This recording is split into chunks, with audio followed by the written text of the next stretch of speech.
Welcome to the Kill Count, where we tally up the victims in all our favorite Mortal Kombat media. I'm James A. Janice, and today we're looking at Mortal Kombat X, released on PS4, Xbox One, and PC in 2015. MKX is a direct sequel to Mortal Kombat 9, which revitalized the series in 2011. Thanks to that game's success, the hype for MKX was unreal. It became the fastest and best-selling game of the franchise, with more than 10 million copies sold. Didn't hurt that it had a cool trailer with Subby and Scorpion fighting to a Wiz Khalifa song. Mortal Kombat's jump to a new gaming generation was accompanied by a change in art direction and fighting mechanics. MKX is darker than the other NetherRealm Studios games, with muted colors that are mostly varying shades of gray and brown. The women's outfits are way less skimpy, and characters get sweaty and bloody during their battles. Leaves them looking kinda slimy in the end, like someone spritzed them all over with gelatin. Gameplay-wise, MKX retains the previous game's new X-ray function while introducing a few new features. Taking a cue from Injustice Gods Among Us, there are now interactive stage elements.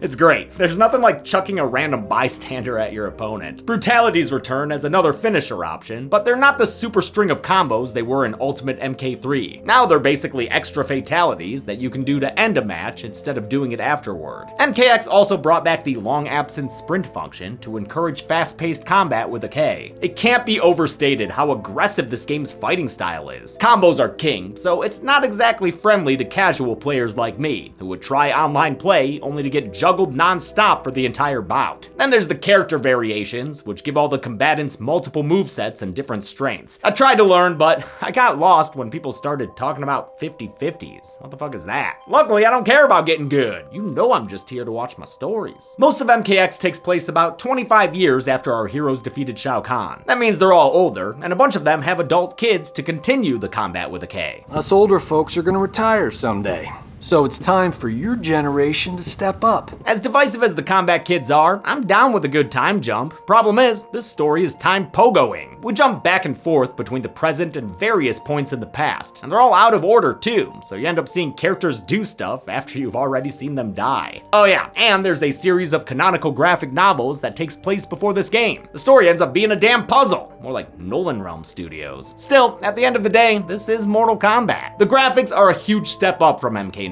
and the roster nicely blends familiar and new. I enjoy the character introductions that happen before a fight, a little three-line back and forth that is sometimes funny. Repulsive human.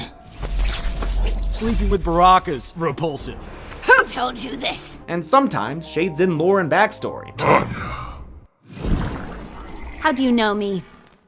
We house your family's souls. Even with the confusing plot that occasionally gets sidetracked and slowed down, I still had a great time playing Mortal Kombat X. Can't ask a video game for more than that. Now before we continue, I've got to transform and take a visit to the sponsor realm. Cook Unity is a subscription service that delivers fresh, handcrafted meals right to your door. They're designed by professional chefs, made daily in regional micro kitchens, and delivered fully cooked to you, or in this case, me, every week, in as few as 4 per week or as many as 16, with the option to pause, skip, or cancel with a K whenever you like. Then all you have to do is heat it up, and since I don't have Scorpion's fire breath, this oven will have to do.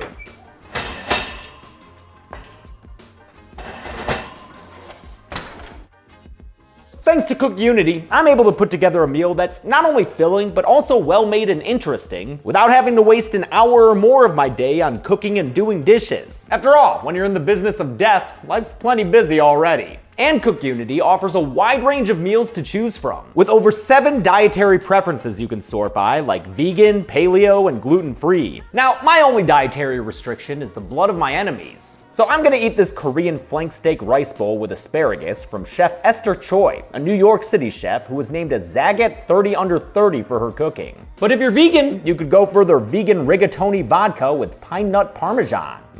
Gluten-free? No problem. Just choose their chipotle lime salmon with Brussels sprouts. There are so many options. Now, if you don't mind, good enough for an elder god. You can try Cook Unity for yourself and get 50% off your first order by going to cookunity.com/deadmeat50 or clicking the link in the description and using code deadmeat50. All right, no more delays. Let's get to kill counting with a K. Like K on for count too, not just for kills. That already has a K. The game begins with Stony Statue story time. Johnny Cage narrates the tale of Shinnok, an Elder God who rebelled against the others and invaded Earthrealm. He was stopped by the Elder Gods and Raiden, who is not an Elder God, and I'm sorry that I said he was in the last episode. I was wrong. I mean, he did become an Elder God at the end of MK4, but he renounced it to defend Earthrealm and Deadly Alliance. And besides, that's the OG timeline. We're in the second of 3 timelines now. Anyway, they chained up Shinnok like Jason at the bottom of Crystal Lake, but anyone who finished MK9 or its kill count knows that NETHERREALM nuisance is back. After that intro, we get a kill, a soldier missing his face in the middle of a war. We're on the streets of Earthrealm City again, where 11 soldiers are seen getting murdered by NETHERREALM beasts. That's including all the dudes who get snatched up and flown away. And it's definitely including this one who gets decapitated. And you know what? These gargoyle guys are humanoid enough for me, so I'll also count the one who gets gunned down. Send Quasimodo my regards. This is 2 years after the events of the last game, during the NETHERREALM War. Quan Chi's demons are wreaking havoc on Earthrealm. Nope, I didn't mean that havoc. Save it for MK1. Major Sonya Blade is leading a special forces squad and is joined by movie star Johnny Cage and Kenshi Takahashi, a blind swordsman. Kenshi was in the 3D trilogy, Deadly Alliance, Deception, and Armageddon, and was also a DLC character in MK9. His sword, named Sento, contains his ancestral spirits who help guide him in combat. Their fellow choppers start to go boom, and normally I'd only count 1 pilot each for those. But we do see 6 soldiers in the back of this one, plus a pilot and presumably a co-pilot in Sonya's spot. So I'll assume 8 is a standard unit size and double it to 16 for these 2 Blackhawks that go down.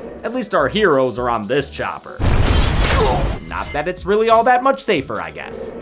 Don't suppose either of you can fly this thing? Probably not. A harpoon's a sure sign of a scorpion infestation, and sure enough, that Revenant murders 4 of the seated soldiers in a jiffy. And with style! After a small confines QTE fight, Kenshi saves Johnny by spearing Scorpion out the door. But then, the Ice Ninja Sub-Zero arrives and kills off the last 2 soldiers with a double Jason X kill. Now, I know what you're thinking. This doesn't make any sense. Sub-Zero, real name Kuai Liang, turned into a friggin' cyborg 2 years ago thanks to the Cyber Lin Kuei. And what's more so, that Cyber Subby got his frozen ass kicked by a screaming Sindel. His death got the dull machete and everything. Yes, well, it's simple, you see. His soul was taken by Quan Chi along with the other fallen combatants, and the sorcerer decided he had more use and potential in his human form. He restored Kuai Liang back to his body, but still controls his revenant soul. It's all in the comics, folks. Kenshi and Johnny managed to get the ninjas off their chopper. Get out of here! But it crashes to the ground anyway. Womp womp. Don't worry though, the named characters survived. We fared better than the men.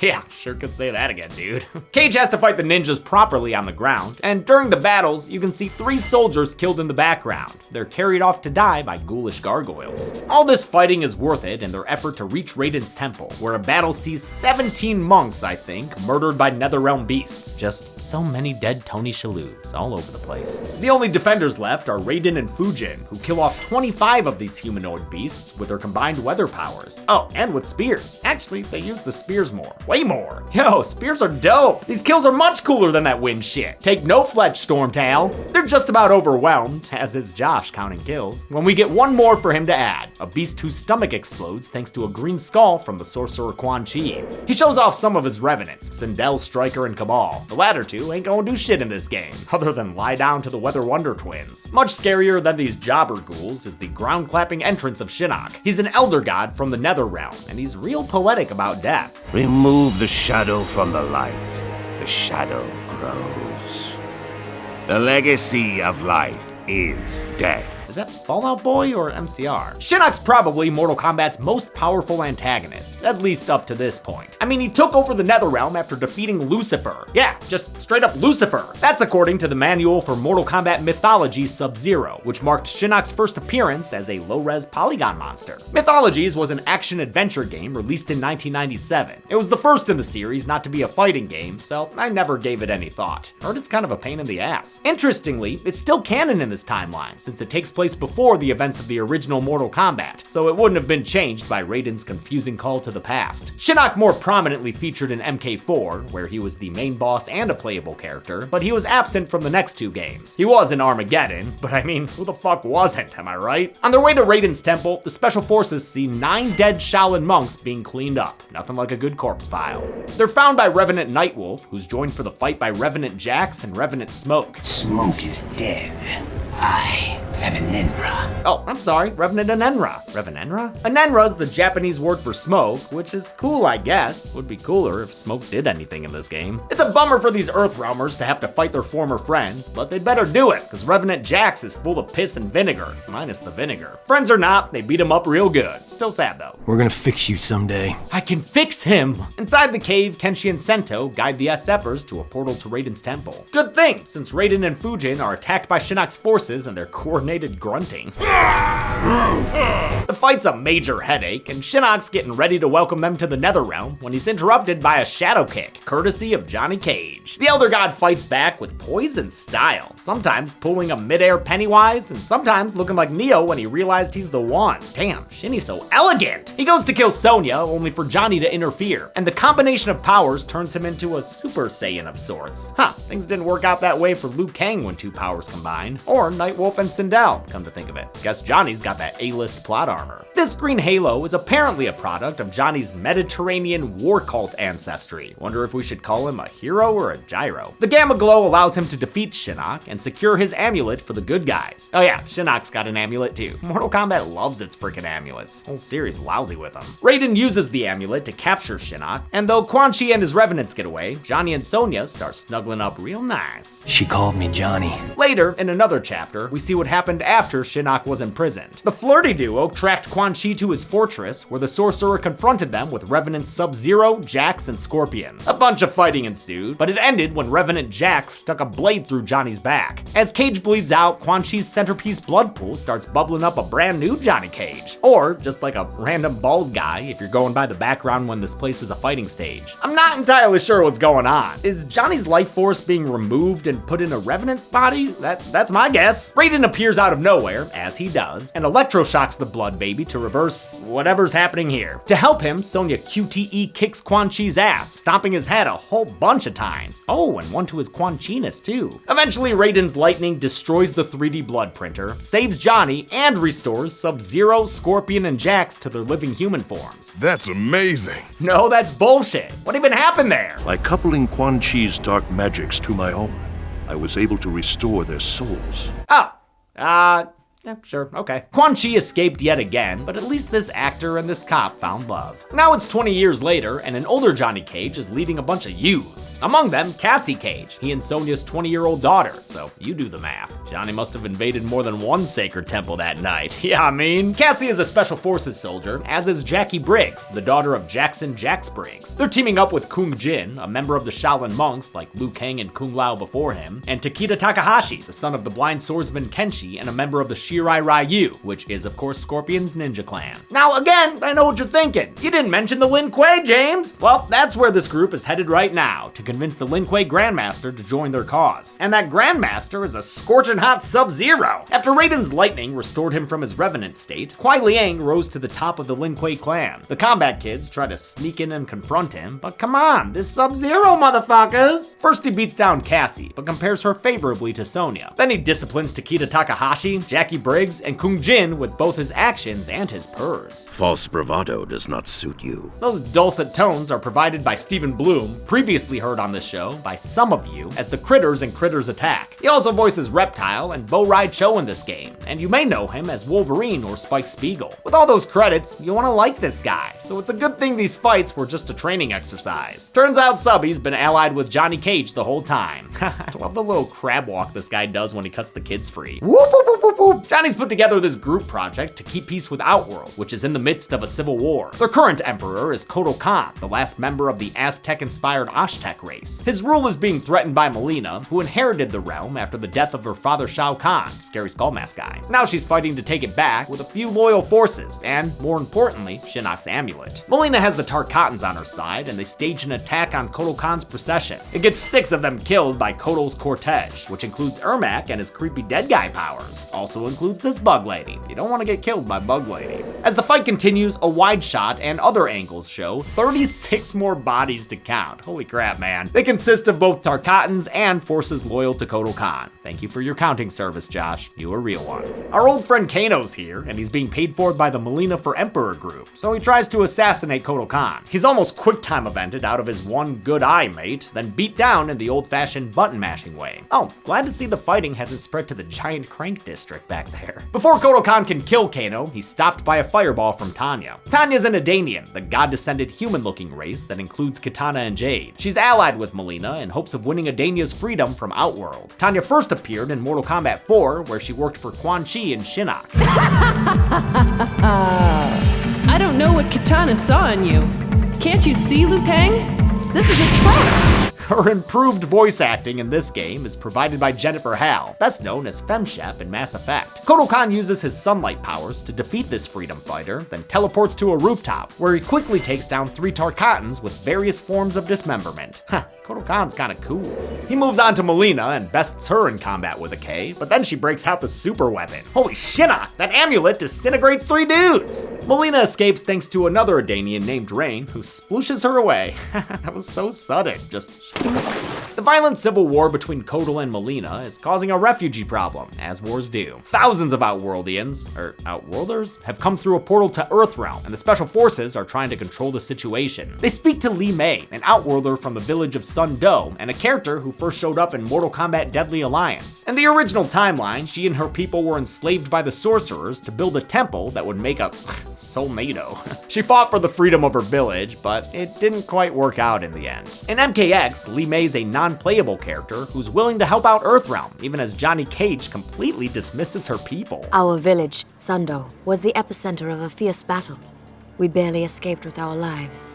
Such is war. Yo, what the fuck, dude? Li Mei's voiced by Tara Strong, a voice acting legend whose long list of roles includes a Powerpuff Girl, a Teen Titan, and a Timmy Turner. Strong also voices the Farah half of new character Farah Tor, a symbiotic Master Blaster-like combatant from Outworld who doesn't really affect the story at all, so this is all you'll hear of them. Your eyes, so bright. Gonna carve them out! Thanks to Li Mei, the Earthrealmers learn that Mileena has Shinnok's amulet. Sonya tells Cassie to take her team to Outworld. She's not in the mommin' mood, so anything to get some time away from her daughter. Johnny tries to talk to her, but she's only focused on the mission. It's why they got divorced after having Cassie. There was a time when you cared more about your family than your job.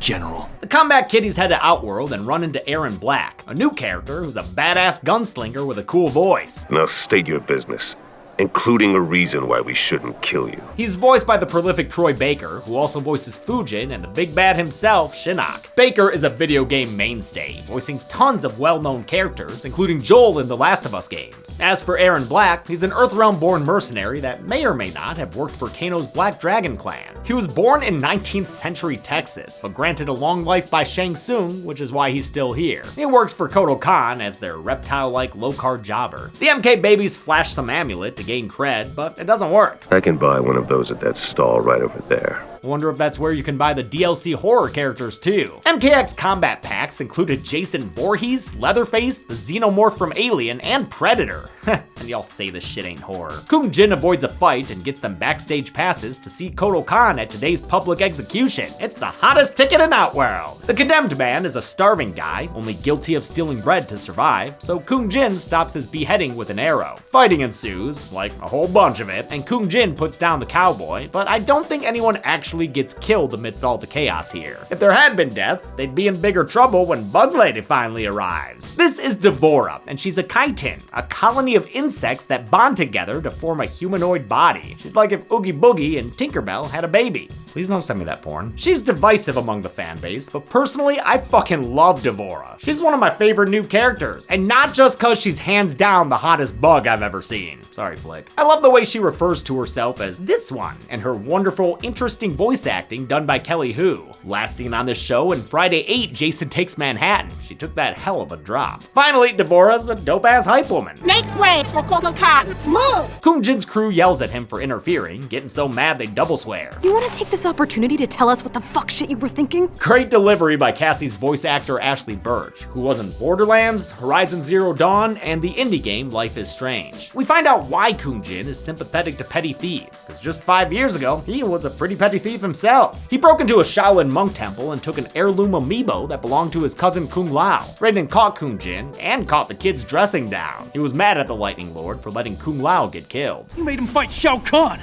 and stood there while that bastard snapped his neck! What? Raiden didn't make Kung Lao do shit. Guy stepped up to fight like he always does, but forgot that he had only beaten the sub-boss. Raiden tries to convince Kung Jin to join the Shaolin monks, like his cousin Kung Lao and their ancestor, the great Kung Lao, before him. And guess what, dude? It's cool that you're gay. They care only about what is in your heart, not whom your heart desires. Kung Jin is the first confirmed gay character of the series, so this is the only time it's referenced. More focus is put on his erudite interests. That's why he's so knowledgeable about Outworld. I don't know, I expected the sky to be purple or something. Don't believe everything you see online. That's a tongue-in-cheek reference to how some of the older games, and even the movies, depicted Outworld as having a purple sky. Kung Jin's knowledge of the realm allows him to converse with Kotal Khan. At least one Earthrealmer can forge words like silver. Speaking of silver tongues, Kotal Khan's is provided by Phil Lamar. He's done voice acting in everything from Futurama to Samurai Jack, but I'll always think of him as the guy from Mad TV and Pulp Fiction. Despite the diplomacy, a fight still happens anyway, and when Kung Jin defeats Kotal Khan, he goes full katana. Now kill me. Be done with it. In exchange for his life, Kung Jin gets Kotal Khan to join them against Mileena, cause ain't no one looking to get disintegrated. Cassie calls her mom and tells her the news, as General Sonya tries to sniff out a rat. Li Mei told her Kano came in through the portal with the refugees, so now she's gotta get to the bottom of Down Under. At the camp, a refugee woman has been found killed with one of Kano's so-called neckties. Wonder if that's what he gave his dad for Father's Day. This kill puts Sonya on high alert, and soon she spots a sussy baka in the crowd. Too bad we don't get a scene of her beating the crap out of this lady, who's somehow Kano in disguise. Hello, love. Been a while. Not long enough.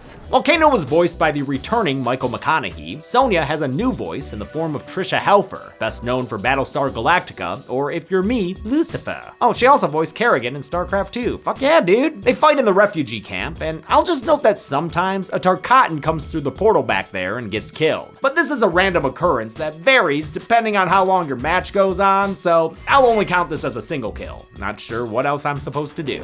After the fight, Sonya kindly convinces Kano to tell them where Shinnok's amulet is. She relays the info to the combat kids, still hanging out with the Bug Lady and the Peck King. Hey, speaking of Samurai Jack and Screamin' Mad Georgina, let's get their backstory with another flashback. Hooray! 5 years ago, Mileena ruled as Khanum of Outworld, but was fixated with waging war on Earthrealm. Kotal wanted to usurp her and bring peace to the realm, so he asked D'Vorah for help, since the only one on his side so far was fucking Reptile. Actually, Reppy Boy comes through this time and spills the tea about Mileena. She is a construct, formed in Shang Tsung's flesh pits. Your best claim to the throne is moot. With that revelation, D'Vorah decides to cut bait. This one serves Mileena no longer. God, she sounds like someone applied auto-tune without knowing how to use it. Joining her in side-swapping is creepy dead guy's Ermac, leaving Mileena with only Tarkatans on her side. And yes, it's pronounced Tarkatan. I got it wrong in the last video. And honestly, it feels like Baraka called me out personally. It's Tarkatan, Earthrealmer. To be fair though, if I hadn't pronounced it wrong, we wouldn't have gotten that Electric 6 parody. So, you know, I think it was worth it. D'Vorah takes Baraka to the street, and not only beats him the regular amount, with Kotal giving her a thumbs down, she straight up fatalities Baraka, with the music and everything. It's hilariously over the top, as she takes the brain from his head and his heart and goes bum bum ba da dum. Sorry Baraka Raka, you'll never talk to me again. And that, combat kids, is how Outworld met its new ruler. Back in the, present, right? D'Vorah and Cassie Cage find Mileena thanks to Kano's intel. First, they run into Rain, an Edanian descended from the god Argus, whose temple the Battle of Armageddon took place upon, so, you know, that's pretty cool. He's secretly hoping Shinnok's amulet kills Mileena so he can take over, but in the meantime, he's on her side, which is why he splooshed her to safety earlier. Like Reptile, Noob Saibot, Smoke, and Ermac, Rain was a palette swap ninja in the original 16-bit games. Palette swapping was a way to get around memory restraints on early consoles, allowing multiple characters to exist using a single sprite with different colors. As graphics evolved, so did these characters' unique appearances, and now you'd never be able to tell that Rain started as a purple scorpion. Oh, and yes, his name is a reference to Prince. He is Purple Rain. D'Vorah takes out the sploosh bag, as well as the other Edanian, Tanya, before finally fighting Mileena. She secures victory over the once and would-be future leader of Outworld, and the half-clone is taken to Kotal Khan, who sentences her to death by hot lesbian action.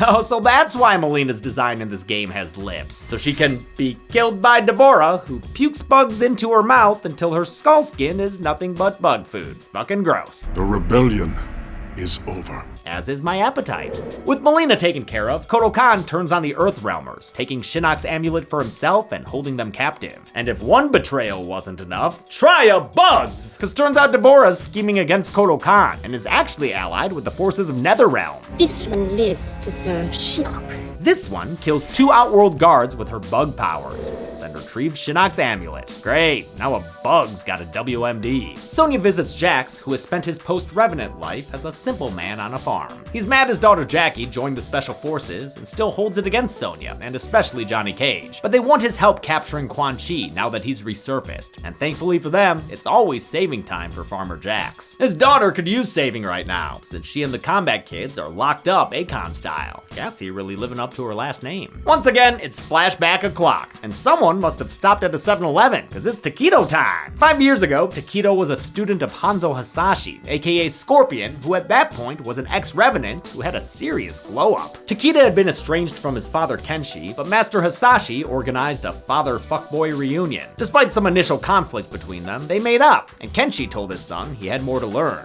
Now it is time to complete your training. How did you do that? We are telepaths, a family gift. In the present, Takeda saves his friends with mind bullets, the product of his father's training. I don't think he killed that guard though. The tiny platoon adventures continues as they run into Kotal Khan's forces on the dock. Kung Jin uses an atmosphere arrow to set the mood. Takeda uses his psychic training and the reflexes of you, the player, to beat reptiles senseless. Shouldn't have been a licky boy. He also defeats Aaron Black, and though Ermac's multi-minds give him a psychic migraine, he comes out on top in that fight too. The kids escape, which Kotal Khan is not pleased about. He assumes they're working with Devora and have taken the amulet, and plans to invade Earthrealm to get it back. That dummy don't know the amulet is actually on its way to the NETHERREALM, which is why Jax is there alongside Kenshi and a bunch of future dead soldiers. Their NETHERREALM informant is Serena, an actual demon who first appeared in mythology's Sub-Zero. She was loyal to Quan Chi, but eventually turned on him, probably because he couldn't remember his lines. A mortal, with the ability to freeze.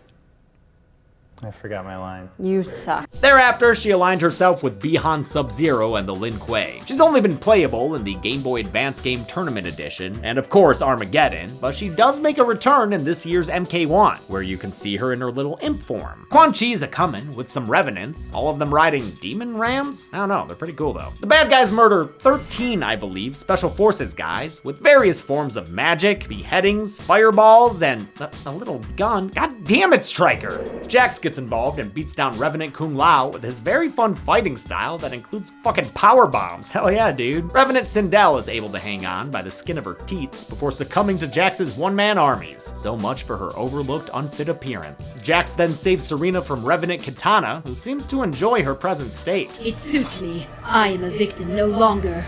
She's so fucking over it. The fighting ends and the Revenants flee, and since everyone else's ass is kicked, Jax volunteers to find Quan Chi himself. You'll be killed. Wouldn't be the first time. What a badass. He finds Quan Chi with Revenant Liu Kang, then takes down the zombie Shaolin monk in order to keep that faction XP grind going. He moves on to the sorcerer, who's so weak at this point, a single punch takes him to the ground. He's handcuffed and brought to General Sonya Blade for questioning, but before she can get to it, Hanzo Hasashi shows up. He wants to kill Quan Chi, even though Sonya needs him alive to restore Liu Kang and their other zombie friends. But that doesn't sound like a Hanzo problem. You'd leave them trapped? Like you were?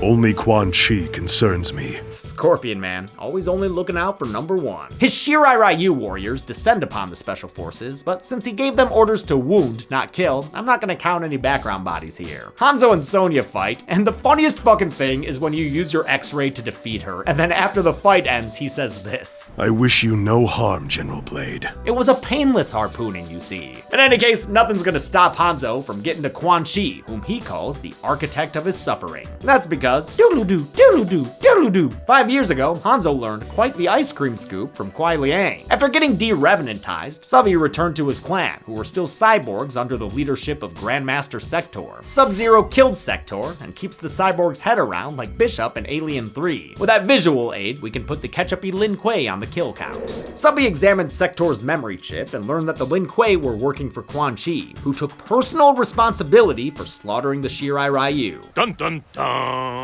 You know, it's weird that everyone's defining life moments all happened 5 years ago. What, there's just a whole 15 years of nothing before that? Anyway, this means Scorpion's entire revenge plot against Bi-Han was built on a lie, one that Quan Chi told him while the undead Scorpion was still a specter. Not a revenant, like I incorrectly said in the last kill count. Sorry.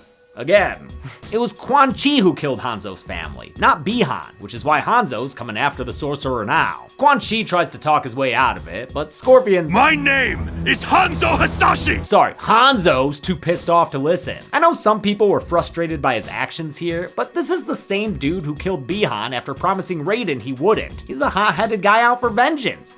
It's just what he does. In the midst of the beatdown, D'Vorah arrives, but she can't keep Scorpion's prize away from him. Get over here! For that line only, Scorpion is voiced by MK co-creator Ed Boon. He's been saying, "Get over here!" since the very first Mortal Kombat in 1992. He's voiced the battle cry in every game since, making him the longest running video game voice actor of a single role. D'Vorah tosses Shinnok's amulet to Quan Chi and he utters a spell in slow motion. Right as he catches the catch-all magical device, he's decapitated by Hanzo's blade. Hanzo Hasashi has once again gotten revenge with a beheading, but judging by that slight smile, it's too late. Indeed it is, as the amulet erupts and gives birth to the fallen elder god Shinnok. He makes quick work of Hanzo and all the special forces, because these folks don't mean shit to him. How small they are. Though Quan Chi died to bring him here, Shinnok still got D'Vorah and the Revenant gang. Though where Stryker and Cabal are, I just couldn't tell you, man. They take Johnny Cage as prisoner, but for some reason, leave everyone else alive. The combat kids get back just in time to see all the carnage, with a K. Raiden flashes to his temple, where Master Bo Rai Cho is waiting. This guy is one of the lesser-liked characters in the franchise. Introduced in Deadly Alliance, Bo Rai Cho is a Shaolin monk responsible for training Liu Kang and Kung Lao. But he's worse than just a drunken master archetype. He's a drunken, farting, puking master whose moveset might as well be from the Beavis and Butthead Genesis game, which fucking ruled.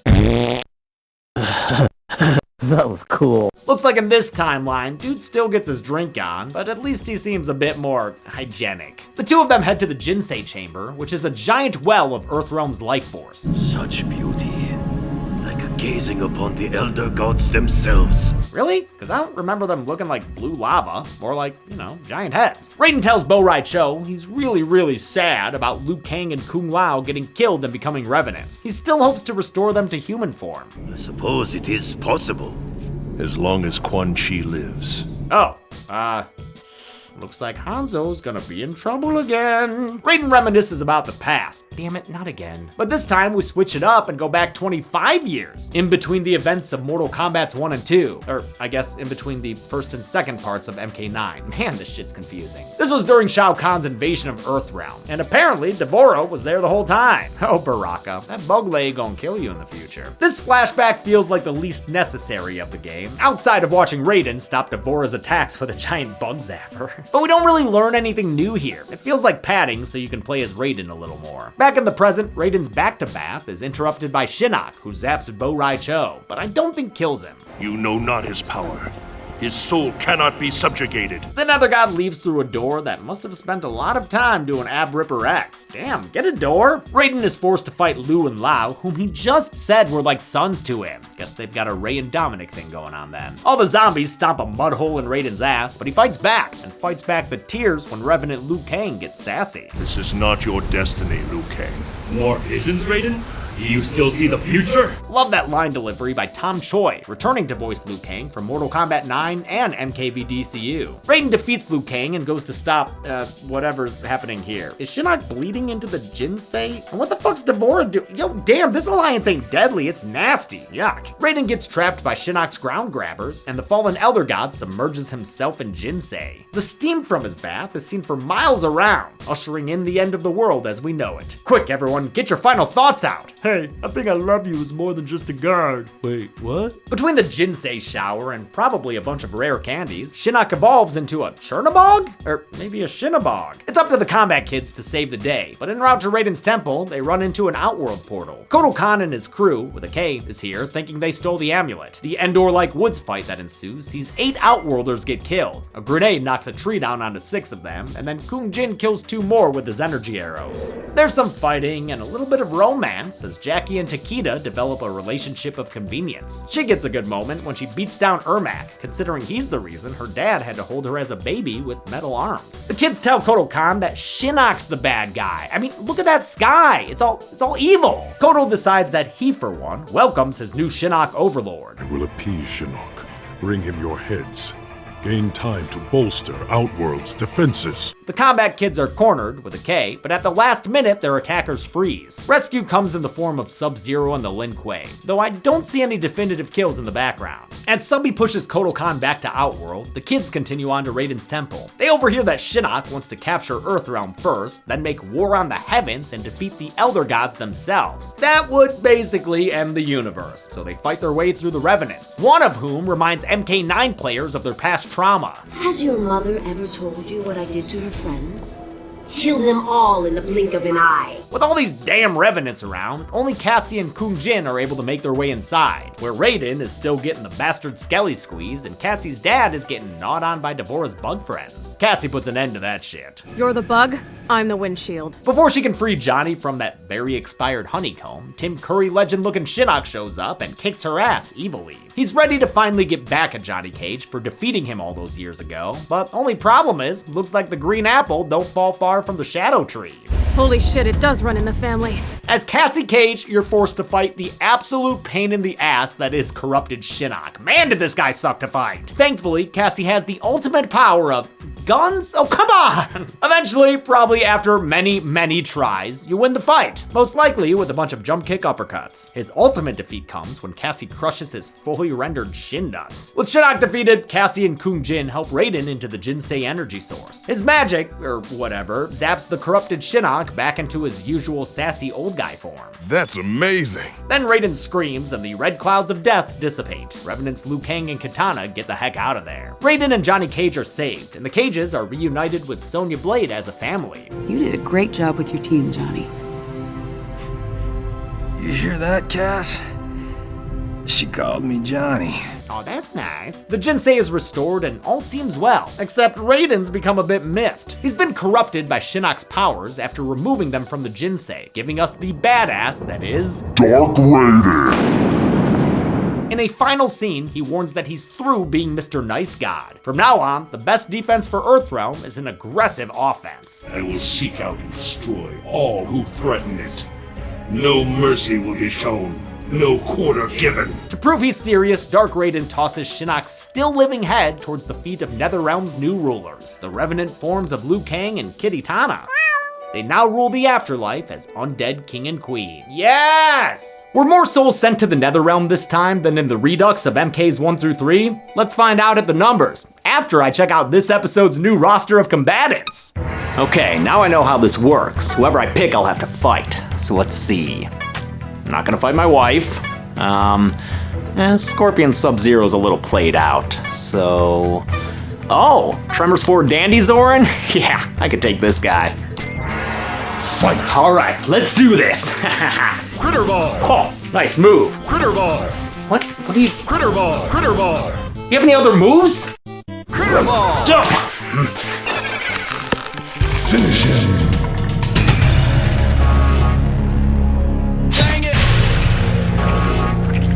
Sub-Zero James wins. Animality. I counted 168 kills in Mortal Kombat X, 20 more than I counted in MK9. Unfortunately, this game's kills were way more skewed to nameless folk. As shown by this pie chart, only 4 kills were of named characters. The rest were all randos. As far as who did the killing this time through, 16 characters had confirmed kills on screen. I won't get into everyone's stats, cause that's a lot, but the top 3 saw Revenant Liu Kang with 9, Fujin with 12, and Raiden with 13, giving him the top spot once again, only this time he doesn't share it with Sindel, who only got 1 kill. What happened, Screamin' Mad MILF? I'll give the Golden Chainsaw for coolest kill to Melina. Some people don't like that a hugely important character got killed by a brand new bug lady, but look at this shit, it's amazing. That's amazing. Yeah, see, Jax knows. Double Machete for lamest kill will go to the Special Forces guy shot by Stryker. In a world of zombies, fireballs, and killer screams, gun deaths are by far the most boring. And that's it. Mortal Kombat X was released in 2015, and was my reintroduction to the franchise when I streamed myself playing it here on Dead Meat way back in 2018. I fucking love these games, so I'll look at Mortal Kombat 11 sometime in the future, but there might be a SAG video game strike coming up, or maybe it's happening now. I'm filming this far in advance, so, you know, it'll kind of depend on that. But until next time, I'm James A. Janice. This has been the Kill Count. Hey everyone, thanks a lot for watching the MKX Kill Count. I was so happy when the Mortal Kombat 9/Mortal Kombat 2011 Kill Count did really well. You guys really responded to it, and I'm glad you did, because I know that Mortal Kombat isn't really horror. But I saw a lot of people saying that they were excited to watch me talk about something I was excited about, and I'm glad that came through. Like I just said, I fucking love these games. I love the storylines. MK1 just came out. I love that game too. That one's storyline is amazing, and the voice acting is almost entirely awesome. So again, if you haven't played these games, I would say jump in there, man. You don't necessarily have to get good at all the combos and all the, what is the 50-50? It's like your opponent has a 50-50 chance of doing like a high or a low, so you have to choose whether to block high or low. Maybe after the crazy Halloween season, I can play online with some of you guys. That'd be fun, right? A little Mortal Kombat action. You guys want to kick Dead Meat's ass? All right, everyone, get in here and kick my ass. Thanks, everyone. Be good people. Oh shit, almost forgot. Mortal Kombat!